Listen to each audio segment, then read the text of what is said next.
de wuni yin kali min ke ko do kan yin kali do ko ni mo min nana abe kafiriya de la abe yahudiya la ube nasara chrétien nana ko abe do islamiya kono ko aba fe ka tubi ke eko aka makono ni ke fola ka to e folo salli wakati ube juma akana ko be chogodi wotebe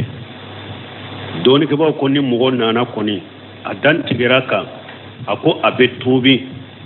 kana fo takana kana fo salli wakati masina kana fo juma sere kuma fula foye parce que nimimba ala etati ale tati ala de taye ninye ni ekota salli wakati kana sani salli wakati na saratu amma sere kuma min fo nyinin kale doni ke ba ko ni ala ma farika ala bi nyinin kala Allah asara kafiriya minka ala bi nyinin kala Allah parce que ede nodo ni ekota juma ibena ninti etta nimimba ko ne tati ale tati ala de talo sani juma ni asaratu kasora masir kuma fulafo asara kafiriya min kayde sababu ala bi nyinin kala donc oda to don kiba ko danger do kana kede ni mo ko ni nana ako abe tubi adusukunya islamiya min ako abe tubi o yoro nimbe ser kuma fulafo ay kana makono ni kala wa alim sun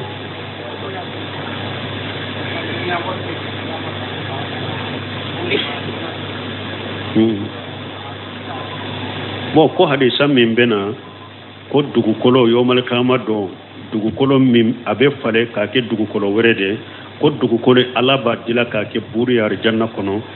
ko hadisa in ka kene namu nya hadisa yin me aka kene da kene baliya nta cika komoka en kan jo sigi yoroina me hadisa in koni be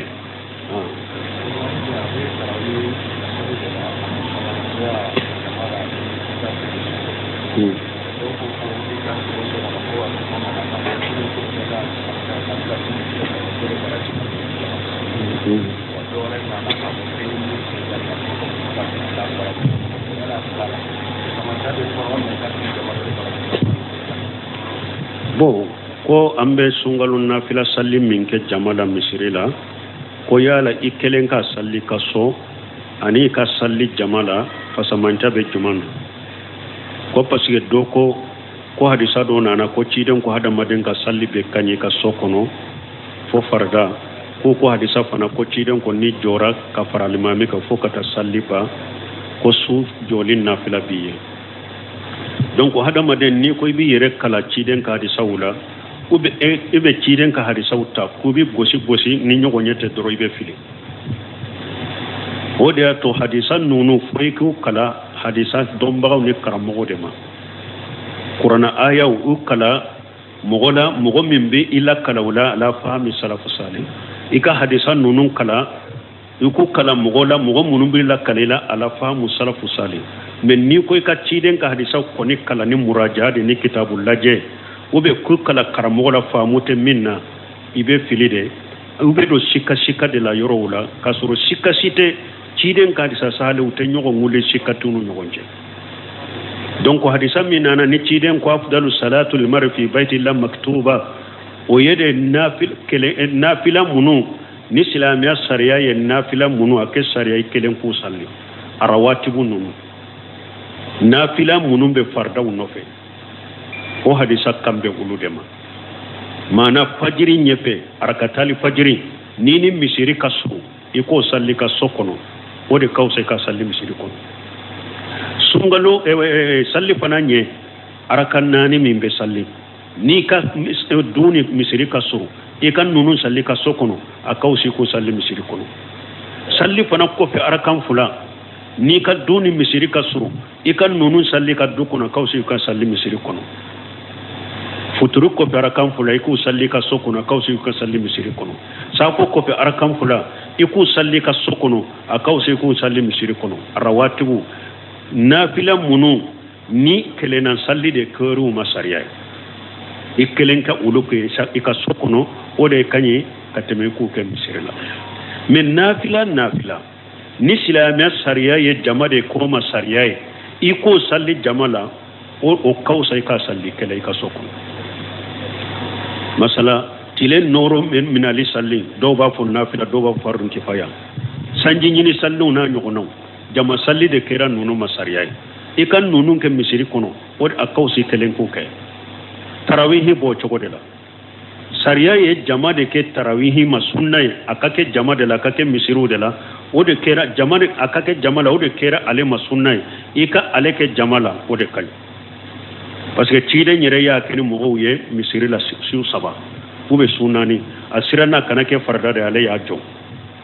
sebo ya ke akofe umaru ye mo fara nyogon ka akofe o ka ke misiri kono salafu tumbe ake nyogon fe misiri de kono donc don ke baw ya yira sungalo nafila min fule ninye o salliri misiri la jamala o de kera alema sunna ni sariyai iko salli jamala misiri la akausa ikelen ka salli kele nin ka fam afulana chide nya fo ka faraka akon man qama mali imami hatta yansarif kutiba law qiyamul layl sungalo nafula fule chiden ko ni tara salli ka fara limami kam misiri la iyen nafila imbe salli ka fara limami kam misiri la fo salli be banna inyana hari ni tara da ikadilanka sumu men nafila baraji be tima man qama mali imam hatta yansarif kutiba law qiyamul layl tuma ibn semino ni hadisa sarahu akon ni hadisa jahiru bayiranna yere ni mogo ye tarawihin ke almamin nope ka wotri salla nope hari su tola iman kan nafila ke ko parce que tuma me ciden ko sebo ma ayen nafila de kwe nuye fu siranna sugurudi kanu soroy cidenye sallijo a sebo ko teli manke sebo be sallife hari bi ba fe ciden ka continue salli na fu suguru wakati a ko ciden ma bi su toy man amanja tuguniw hari ka bi su toy ika salli na nyesinya kele fukata suguridu ciden ko ay man qama mali imami hatta yansarfu kutiba lahu qiyamul layl akoy akon ni mo min jora ka fara imami kate hari su to nima nafila te tuguni su mumen nafila baraji be dima useminu mafo ko ako cide mafo ay ayta min tarika sokono ibe saka min salli ako amo fode akon ni sallira ka fara imami ka kaba su mumen nafila baraji be dima ako ola ni hadisa jahiru bayiranna yere ni mogo sallira almami no fe ka salli baynyana su to yere iman kan nafila were ka yere ni nyi wasa su to la har ni man nafila were ka ni nyi wasa wala sungalo tarawihi ika salli jamala misiri la ode kanyi katame kelen ka salli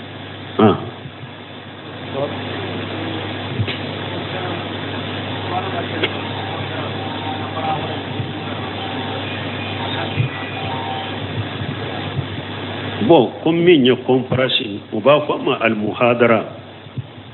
doni ke ba o ba ke ka muhadara ke comparaison ke dina doni ka wajuli doka ko ba ke kenewula chenu muso be nyagambe o ba ke sufe o ba ke tilela chenu muso beta ka muhadara ke chew kata muso kata basitala me chew ni muso kana nyagambe muso suturalen kata uni cew kana nyagambi akake fana usigilen ka ke yoro la hijabu benu uni cew nye silente nyogoma nu nya busolo be nyogona kasoro hijabu tola o ija salitumuhunna mata wa shaluhunna min wara hijab ala ko nabe muso nyininka makona fendola ayu nyininka hijabu kake ani nyogonche wala nim muso har nu beta muhadara yoro la ini cew kana nyagambi donc unye daw kana ke kenema faru kana ke kenema o ka ke yere hijabu do de ka fendo de ka soro ni cewuce ube adogma o ko fari kolo be sutura nu yere ka hijabu no yoro shiteye nyeda teye tege farate ye fari kolo foiteye fari kolo be datugole na yoro shiteye aka ke o choko de la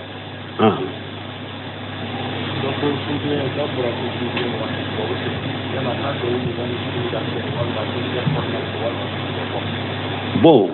ko do ko suntige wakati ni do ko atebbi abeka konona de lawa o be wakati o be ni suntige ibi ni suntige de parce que hadisa min nu ya la saha suntige wakati ni be min fo jahaba jamau wa butallatil uruq wa sabata al ajri insha Allah nimbe foy minen ko fede parce que jahaba jamau o kore munya ko min ko tara wa butallatil uruq nka fasa unyigira wa sabata li ajru nka baraji sabatira est ce que nimbe fo sanika mi ube abe fo sanika mini ko fere nimbe fo mini ko fere donc ni mina de ibe Allah deli donc ka soro fana min sahara ninde do jahaba jamau wa butallatil uruq wa sabatil ajr inshallah sun tige duwula min sabatira wa ninde wa harim min be fo laka sumutu wa la yarji'u kaftaritu wa ma saha wala fulen wa ma saha wala fulen Sheikh Albani min saha jahaba jamau wa butallatil uruq wa sabatil ajr inshallah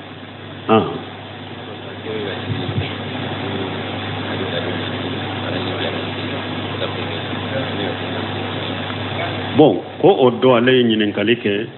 ko do ko ciden tumbe mo furakeni kogoy ama sabati nya sege ama sabati u ko ama sabati ko ciden nye kalanke kogoka kam mo furakenai o ma sabati ciden bolo sallallahu alaihi wasallam fatawa unye paska don jigina fatawa munum bin ku nyu sege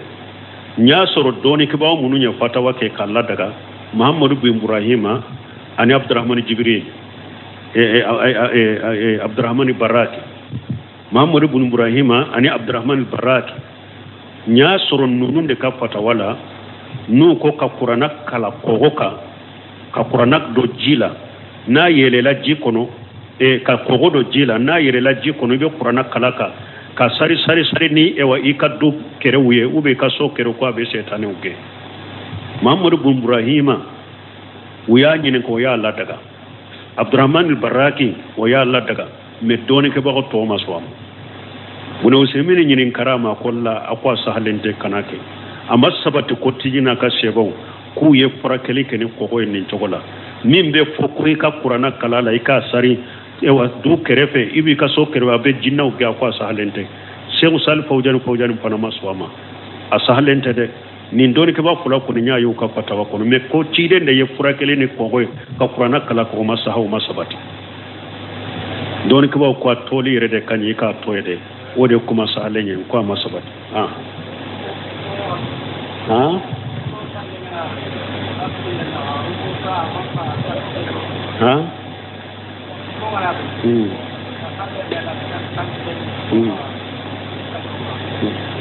bon ko ni futuri ni salli welela futuri salli wele ani salli joli che ka kenji militi bilenu nyogon che ube militi muga ube chogori bashi tola chiden ko bilalima ako ika salli wele ani ka salli joli hakke do bilenu nyogon che amanka ni salli welela dro anka jo momanka parce que yé mogo de wele ni salli welela de do bu labbe ube labbe ndamina ka fo salli welela bena misirila ni aw ya wele droya jobe salli kam ko chamanto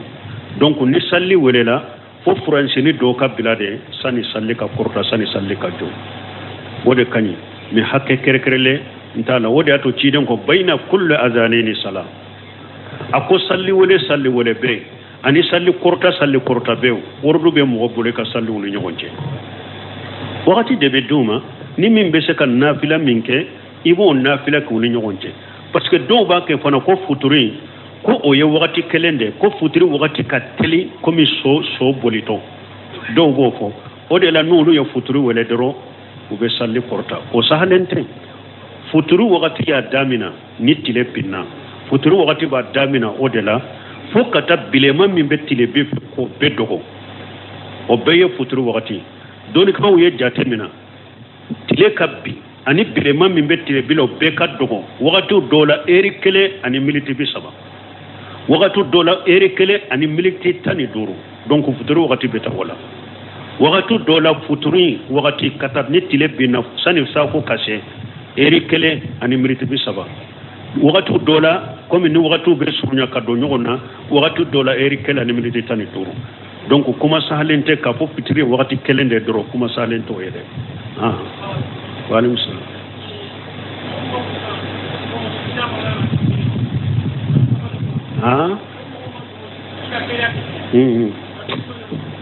bon comme mo munum ba fo comme bobo sidila iman ka kesere ko dalili juman bo bolo ciden ka hadisa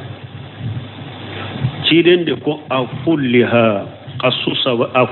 qasusa wariba wa afulliha qaliful majusha irway dola khaliful kuffar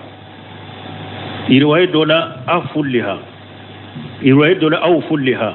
irway dola wafirul liha irway dola arruqul liha ni irway nani akelen kele bayira do bombo sika toy pew magan kana kala wodi ato majhabin nani mbebbe nemba kala alhamdulillah ko bombo si dile haramu ya majhabin nani mbe u bennem baka ka bombo si di ka gana ka boye pew haramu do donc ni hadamaden fana be haramu ke bombo si di kabayira junubu ni dumele mbaka abedo kabayira junubu yerela ni ekera moye bombo si ti ila yerede i bombo kolombe komite wakati be alla e bombo si boyla fana Sheikh Albani kaye musolla degilade ni cide nya hadisa min fode ko ala ye cewu danga munum be musolla dega kuy be yo wala ni bombo si tiyela donc kabayira junubu de do haramu de do kabayira junubu de bombo si die bo don ke ma fana bolo nimbe haramu ke ka kabayira junubu ke ye fasiri de donc o de ya to ko bombo si dila ko akati aka seria temina imamu na maliki bolo hari min fule shini min fule ika fen korote ika dawolo korote imamu na maliki bolo ako oye bombo si de mogo min be abdi ika seria temina imamu na maliki bolo parce que Umar ibn Abdul Aziz don dola do nanama kiri tigala de do Umar ibn Aziz parce que ya suru alayhi islam nyamate aba fe ka kiri do tige yo dowele ko de sere akwa tigma yetto aya togo fo Umar ibn Aziz ya lajja ya suru ni ani anu faqatu ba ko ni ma ani faqatu de aya sura ba ke kan nindi alebe nindi bombo sim bebe de me abe nindi Umar ibn Aziz tumama yoye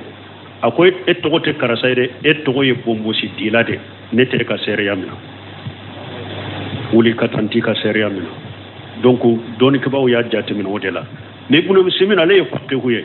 akko bombo si dila foga haw munun temene ko a sere ya termina akko me bi ambe degre minna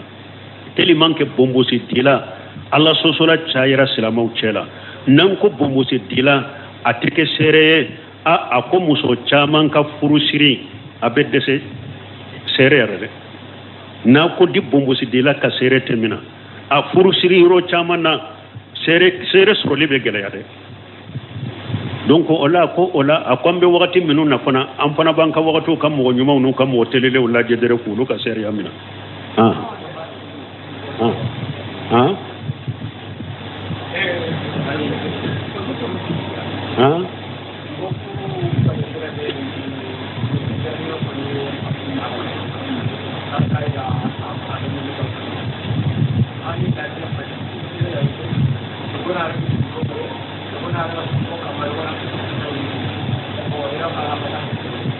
bo afolo kunutu aye fula de nyininka folo ko kunutu ko folo la almanu tumba keni wulu ye mesisa koni uya bila aha kunutu mi ni atumbe la da la jamana kono misiri chama la fajiri nu be kunutu min kala ka fu dagu du korbe kunutu min kala ka duma ka fajiri o ye bidiyade basi te kunutu min na kunutu lu wotri kunutu min be kara wotri salula sungalula me ka kel la da ye misiri kono fajiri kunutu min be kala o ye bidiya o bilali min yo bilaye sawaba ke abo bilade o ye bidiya de kunutu min ye sunna ye kunutu nawaji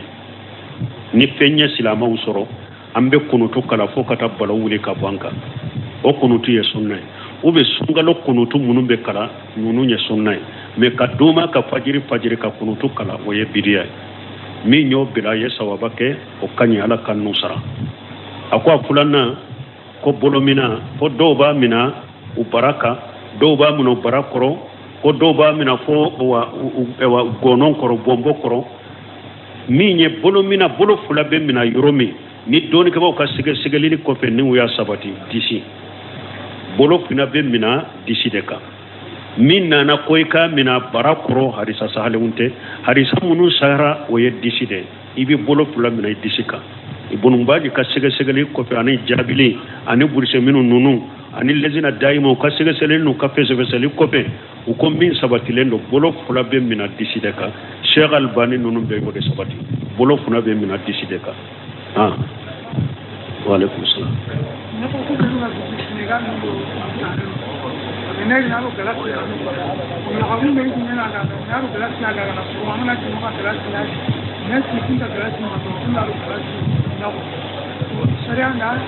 bon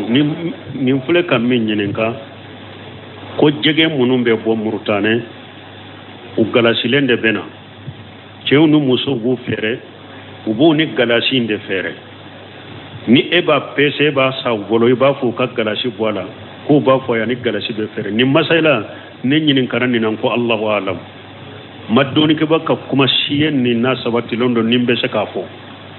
n fana bɛ min kan n bɛ Ala delila k'i sabati ko n y'o de fɔ n t'a fɛ ka kuma si bɔ n da kuma min nin tɛ se ka a yira salafu ka kuma la ou bien hadisa ou bien aya ma kuma ye ni dɔɔnikɛbaw ka kuma sabatilen b'a kan n t'a fɔ Allahu alam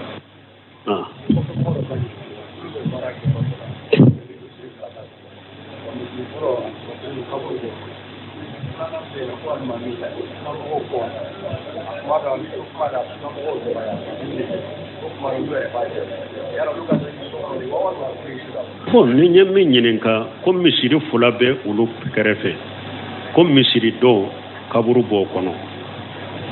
misiri dɔn in a fana ka alimami a bɛ sunnamɔgɔw kɔ a bɛ sunnamɔgɔw nani olu bɛ salli yɔrɔ jumɛn ni misiri fula olu ka salli ka so kɔnɔ donc an y'a fɔ min bɛ sunnamɔgɔw kɔ bidiya ye cogoya fula de an ko bidiya dɔ bɛ a b'i labɔ silamɛya kɔnɔ n'a y'a sɔrɔ aw bɛ bidiya sabatilen don a bolo delila sabatilen bɛ bidiya min na kuranna ni sunna ko n'i b'o kɛ i bɔlen don silamɛya kɔnɔ ni o b'a bolo a ye salila ka so kɔnɔ mais dankaniya t'aw bɔla t'o bidiya don a bolo sunnamɔgɔw kɔniya min filɛ nin ye dɔrɔn ko a b'u lamɛn a b'u sakuta aw b'o de dɔn mais dankaniya t'aw bolo ko a bɛ bidiya don a bolo min b'a labɔ silamɛya kɔnɔ a t'a ye nin de bidiya min filɛ nin ye delila t'aw bolo ko bidiya b'a bolo min b'a labɔ silamɛya kɔnɔ aw ye mɔgɔ simple ye tɛ a ye salila ko jama salli kana taa k'aw da a ye salila ko a bɛ sunnamɔgɔw ka kɔniya min na a b'u ka nanini min na ni a y'a sɔrɔ aw faamulen don aw kalalen don a ye to ka gɛrɛ a la a ka bilasira a ka nasiha k'a ye la'alla ana diina faamu n'aw sababu ye alhamdulillah an bɛ Ala tanu hadamaden kana jigi tigɛ la ka nɛɛma la koyi n'i bɛ dalilaw fɔ pili hikima wali mawujatil hasana mɔgɔw bɛ sanse an bɛ Ala tanu an b'a fɔ de ka courage d'anw anw bɛ don ni misiri la wagati min an bɛ tawhidi fɔ an bɛ bidiyaw nankariya nanini sugu bɛ tun bɛ dan kan ne yɛrɛ hali n delila ka mina ni n kɔli ye ko n ko mawuludu ye bidiya k'i mina ni n kɔli ye sugu kɔnɔ yan ko hali n ka mantoro n yɛrɛ ye bidiya de n ko ɔhɔn ne m'a fɔ ye ne y'a fɔ misiri ye ni Ala de ye tiden ta de fɔ minnu y'o kɛ o fure sisan alhamdulillah rabbil alamin u bɛ sunna matarafa ka tɛmɛ ne yɛrɛ kan u bɛ safa fɔlɔw la u ye nanini tun bɛ yan ni sunnaw bɛ nani a bɛ dabila la faamu nana caman y'a dabila mun b'a kɛ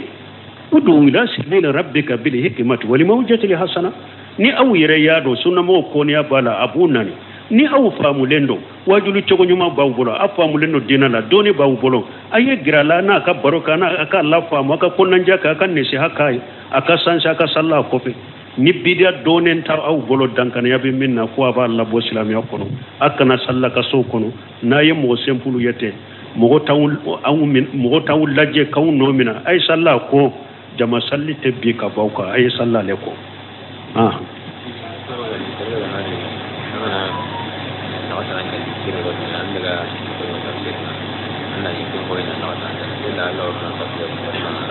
bon fo ni mɔgɔ min e ye lagasara salli misiri dɔw la e taara tawsiri lamɛn misiri dɔw la i ye olu fana sɔrɔ lasara salli la i bɛ far'u kan o i bɛ far'u kan ciden sallallahu alaihi wasallam don dɔ la a bɛ min na dɔw sallira u ka yɔrɔ la u nana ciden dɔ jama bɛ salli u sigira salli banne ciden k'aw tɛ silamɛ ye de wa u ka ɲɛ silamɛ de ye a ko mun na mɔgɔw bɛ salli aw sigilen don ko anw sallira an ka yɔrɔ de la awa ciden ko n'a dɔw la kɛnɛ ni sallira i ka yɔrɔ la ni nana jama la u bɛ salli ka far'u kan i kelen ye min salli o ye farida ye i sagira min kan ni jama nɔfɛ o bɛ k'i ma nafila ye donc a tigi bɛ salli ka far'u kan de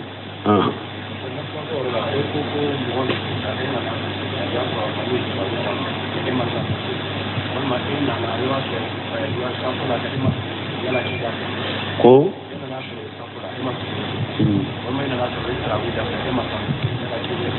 bon oni mɔgɔ min nana alimamini jama bɛ safo salli la e ma futuri salli i bɛ kɛ a kɛ cogo di dɔɔnikibaw ko dɔn alimamini jama nɔfɛ ni futuri ŋaniya ye ciren ko innama al-a'malu binniyati wa innama likulli imrin ma nawa a ko baaraw bɛ kɛ ni ŋaniya de i ye min ŋaniya ala b'o de k'i ye e ye futuri de ŋaniya ala bɛ futuri de sɛbɛn e ye alimamini jama ye safo de ŋaniya ala bɛ safo de sɛbɛn olu ye dɔɔni futuri ŋaniya ye n'a y'a sɔrɔ u ye safo damina dɔrɔn e donna ka far'u kan futuri tɛ saba de wa ni e ka saba dafara yɔrɔ min i bɛ alimami fara ɲɔgɔnya ŋaniya i bɛ tahiya kɛ i bɛ salamu bila i bɛ wuli ka far'u kan safo fana arakan laban na i bɛ arakan kelen sɔrɔ safo fana la n'u ye salamu bila i b'i kɛ safo dafa i b'a kɛ nin cogo de la mais ni e bɛna wagati min i y'a sɔrɔ alimami jama safo arakan kelen tɛmɛna e faral'u ka arakan filanan de la donc e ni olu bɛ saba salli yɔrɔ min ka salamu bila o b'a sɔrɔ e ka futuri fana saba dafara i bɛ salamu bila u nɔfɛ o y'i ka futuri ye i b'i ka safo salli innama al-a'malu binniyati wa innama likulli imrin ma nawa i bɛ nin de kɛ nin de sahalen don awa ko sunkalo nafila fana e nana e y'a sɔrɔ alimami jama ni safo salli u donna nafila la e ma safo salli dɔɔnikibaw ko n'i nana dɔ ka far'u kan nafila in na mais e ka dɔn ni safo ŋaniya ye fara alimami jama ka olu bɛ nafila la mais e ka dɔn ni safo ŋaniya ye n'u ye fila salli salamu bila la e tɛ salamu bila de safo ye naani de e bɛ wuli ka na n'i ka fila ye ka tahiya kɛ ka salamu bila i bɛ far'u kan nafila tɔ la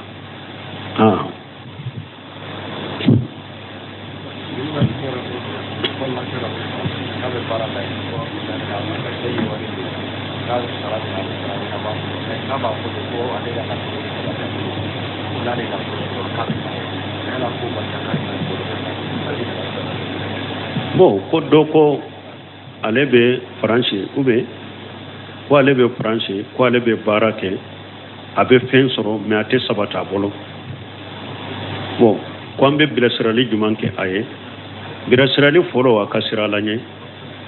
a k'a yɛrɛ contrôler a ka sira la ɲɛ ala sɔsɔ minnu b'a bolo a k'o bila a bɛ nafolo dɔn ala sɔsɔ minnu na ou bien n'a bɛ nafolo tiɲɛli min kɛ a k'o dabila huwa aqna wa aghna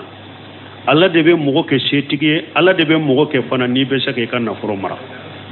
a kana nin jate minɛ ko dabali wɛrɛ dɛ parce que caman fana ni nin cogo b'a fɔ ko n dabalira de ou bien n sirila de i ka ko da ala kan k'a fɔ fɛn o fɛn hadamaden garijɛgɛ yiriwalaw garijɛgɛ sirilaw n ka nafolo barika donna la sabatira n bolo barika ma don a la nin bɛ i dilo ala de la i jigi da ala de kan i ka dilo ala de la k'a fɔ nin bɛɛ ye ala de ka baara nin bɛɛ ala de ka lajarabi ala ye garijɛgɛ yiriwa o ka barika don a la bɛ sabati o ala de don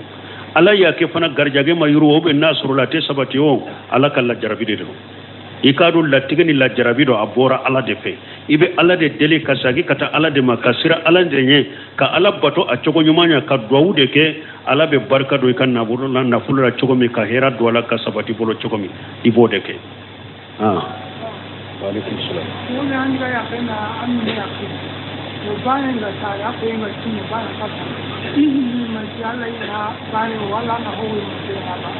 bon ko ewa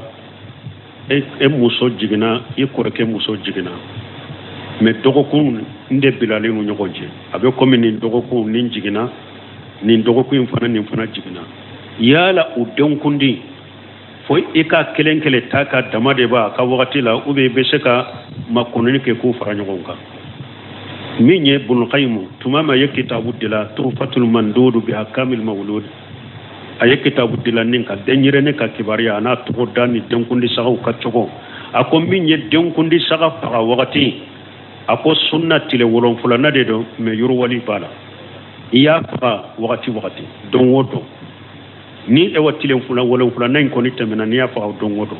hari ewa denkundi saga bɛ se ka faga tile 7 ɲɛ a bɛ se ka faga ɲɛ fihi sa a ko yurwali b'a la sunna kɔni ye 7 de fɔ n'i bɛ se ka a kelen kelen ta faga tile 7 o de ye sunna ye o de kaɲi mais ni mɔgɔ min fana ko degun b'o la jama faralen tɛ ɲɔgɔn kan u bɛ baara ka ca ko ka ca n bolo an ka kelen pousser k'a bila kelen na an k'u faga ɲɔgɔn fɛ baasi t'a la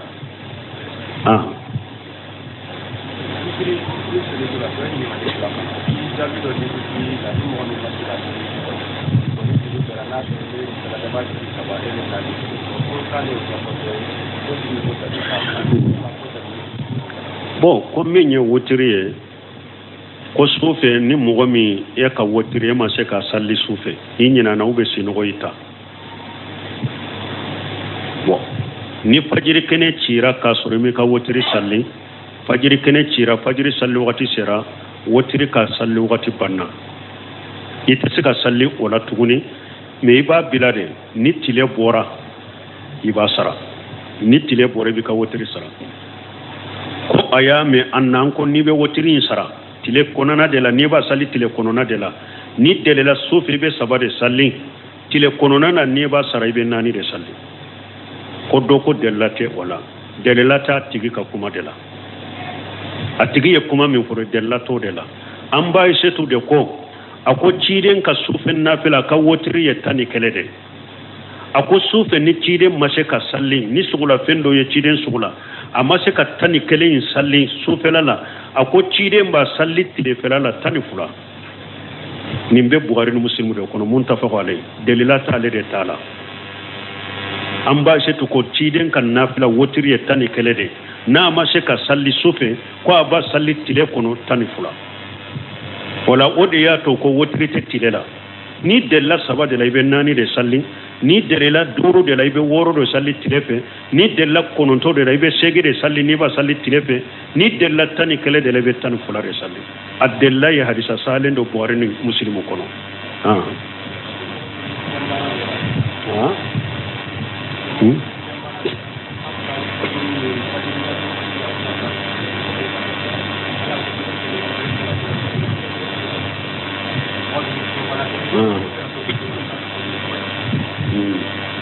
bon ko ni mɔgɔ min a b'a hakɛ to ko ni fiɲɛ bɔ bana bɛ e la i b'a fɔ selisalu ire bon dɔɔni kɛ b'a ko nin tigi sali wagati ni sali wagati dɔnna sali ji ta ka taa fɔ i ka o sali in sali fiɲɛ bɛ bɔ i la silamɛya sariya jɛnna o kɔ a t'i ka sali ji tiɲɛ bon ko ni mɔgɔ min o bana bɛ mɔgɔ min na e ye sali ji ta e taara misiri la i ye fajiri sali fiɲɛ bɔr'i la saliji in tiɲɛna yala i n'o saliji in bɛ se ka to fajiri kɔfɛ ka jikuru kɛ fo ka taa tile bɔ wa ciden ye pasamantan min fɔ o la ayi n'i ka i bɛ misiri de kɔnɔ i ni ɲɛgɛn ka so ni kɔni ye nin sali waati in sali a banna kaba wɔridu ni nɔgɔya min dir'e ma ni fiɲɛ min bɛ bɔ n'a tɛ ka saliji tiɲɛ o banna kaba donc bɔ i ka taa saliji ta misiri ka ɲɛgɛnw kɔnɔ i ka sagi ka sigi kana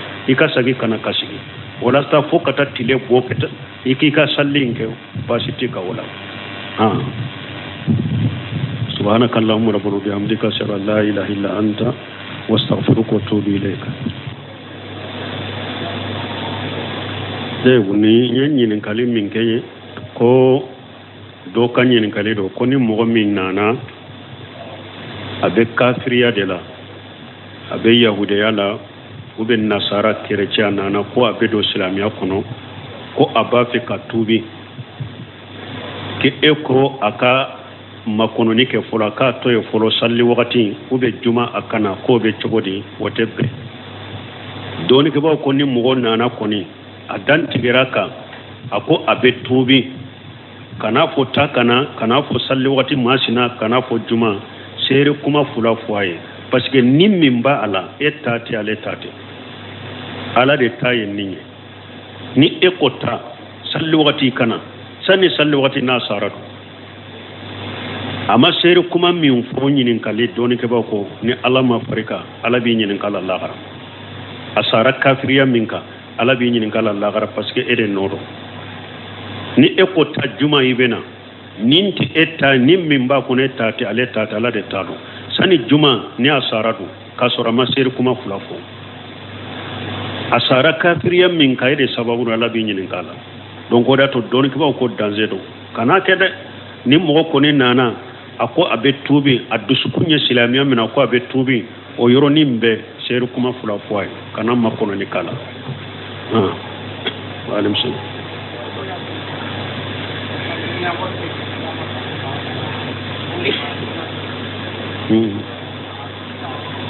bo ko hadisa min bena ko dugukolo yomal kama do dugukolo min abe fale ka ke dugukolo werede ko dugukolo alaba dila ka ke buri yar janna kono ko hadisa in ka kene namu nya hadisa nye me aka kene da kene baliya nta cika komoka kan jo sigi yoroina me hadisa in koni be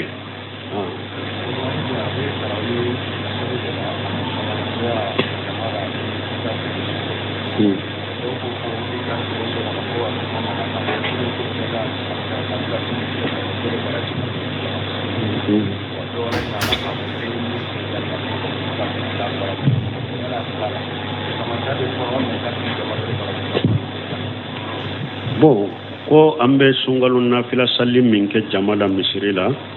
ko yala ikelen ka salli kaso ani ka salli jamala fasamanta be juman ko pasike doko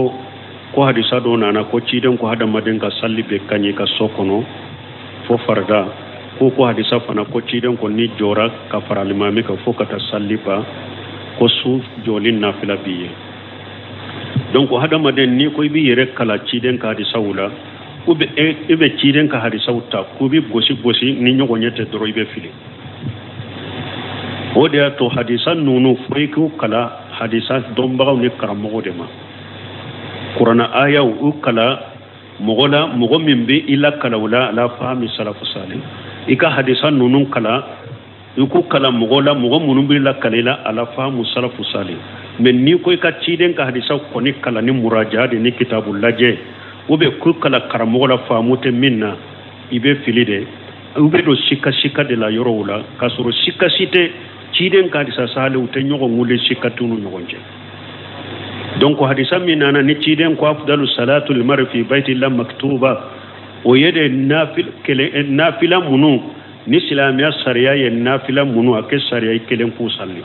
arawatibu nunu nafila munu be farda unofe o hadisa kambe uludema mana fajiri nyepe arakatali fajiri nini misiri kasu iko salli ka sokono o de kawse ka salli misiri kono sungalo salli fananye arakanani mimbe salli ni ka duni misiri kasuru ikan nunu salli ka sokono akawsi ko salli misiri kono salli fana ko fe arakan fula ni ka duni misiri kasuru ikan nunu salli ka dukono akawsi ka salli misiri kono futuru ko fe arakan fula iku salli ka sokono akawsi ka salli misiri kono sako ko fe arakan fula iku salli ka sokono akawsi ko salli misiri kono rawatibu nafila munu ni kelena salli de keru masariya ikelenka uluke ika sokono ode kanyi kateme ku ke misirila men nafila ni silamiya sariya ye jamade ko masariya iko salli jamala o kausa ika salli kele ika sokono masala tilen noro min ali salli do ba fu nafila do ba farun kifaya sanji nyini sallu na nyogono jama salli de kera nunu masariya ikan nunu ke misiri kono od akawsi kelen ku ke tarawihi bo chogodela sariya ye jama de ke tarawihi masunna akake jama de la akake misiru de la od kera jama de akake jama la od kera ale masunna ika ale ke jama la od kan parce que chide nyere ya keni mo ye misiri la su saba ube sunani asirana kanake farda de ale ya jo sebau yake akofe umaru ya mugo fara nyogon ka akofe ukake misiri kono salafu tumbe ake nyogon fe misiri de kono donc don ke baw ya yira sungalo nafila min fulen nye o salliri misiri la jamala o de kera alema sunna ni sariyai iko salli jamala misiri la akausa ikelen ka salli kele nin ka fam afulanna cide nya fo ka faraka akom man qama mali imami hatta yansarif kutiba law qiyamul layl sungano nafula fule ciden ko ni tara salli ka fara limami kam misirila iyen nafila imbe salli ka fara limami kam misirila fo salli be banna inyana hari ni tara da ikadilanka sumu men nafila baraji betima man qama mali imam hatta yansarif kutiba lahu qiyamul layla tumam bunu semino ni hadisa sarahu akon ni hadisa jahiru bayiranna yere ni mogo ye tarawihin ke almamin nope ka wotri salla nope hari su tola iman kan nafila ke ko parce que tumam ciden ko sebawma ayen nafila de ko nuye fu siranna sugurudi kanu soroye cidenye sallijo sebo ko teli manke sebo be sallife hari bi ba fe ciden ka continue sallina fo suguru wakati ko ciden ma bi su toyi man amanja tuguniw hari ka bi su toyi ika sallina nyesinya kele fo kata suguru du ciden ko ay man qama mali imami hatta yansarfu kutiba lahu qiyamul layl akoy akoni mugo min jora ka fara imami kate hari su to nima nafila ke tuguni